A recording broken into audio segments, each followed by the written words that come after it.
വീട്ടമ്മയെ പീഡിപ്പിച്ച കേസിൽ എം വിൻസെന്റ് എംഎൽഎ അറസ്റ്റിലായിരിക്കുന്നു. അറസ്റ്റ് 4 മണിക്കൂർ നീണ്ട ചോദ്യം ചെയ്യലിന് ശേഷമാണ്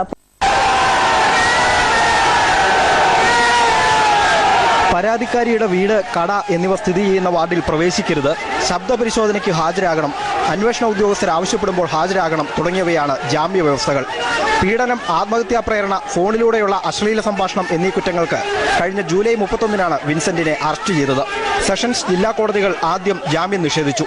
കർശന വ്യവസ്ഥകളോടെ ജാമ്യം അനുവദിച്ചാൽ എതിർക്കില്ലെന്ന് പ്രോസിക്യൂഷൻ കഴിഞ്ഞ ദിവസം കോടതിയെ അറിയിച്ചതിനെ തുടർന്നാണ് ഇന്ന് ജാമ്യം ലഭിച്ചത്. തുടർന്ന് വിൻസെന്റ് എംഎൽഎ ഹോസ്റ്റലിലേക്ക് പോയി.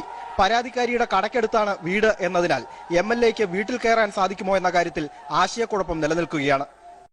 ബലാത്സംഗ കേസിൽ പ്രതിയായ പെരുമ്പാവൂർ എംഎൽഎ എൽദോസ് കുന്നപ്പള്ളിയെ അറസ്റ്റ് ചെയ്യാൻ പോലീസ് നടപടി തുടങ്ങി. പീഡന കേസ് രജിസ്റ്റർ ചെയ്തതിന് പിന്നാലെ പെരുമ്പാവൂർ എംഎൽഎ എൽദോസ് കുന്നപ്പള്ളി ഒളിവിൽ. 2 ദിവസമായി ഓഫീസിലും വീട്ടിലും എംഎൽഎ എത്തിയിട്ടില്ല. പീഡന പരാതി ഉയർന്നതിന് ശേഷം എൽദോസ് കുന്നപ്പള്ളി എംഎൽഎ ഓഫീസിൽ എത്തിയിട്ടില്ലെന്ന് ജീവനക്കാർ. മൊബൈൽ ഫോൺ സ്വിച്ച് ഓഫ് ആണ്. ഔദ്യോഗിക ആവശ്യങ്ങൾക്ക് ഉപയോഗിക്കുന്ന വാഹനം മൂവാറ്റുപുഴയ്ക്ക് സമീപം പട്ടപ്പള്ളിയിലെ ഭാര്യ വീട്ടിലുണ്ട്.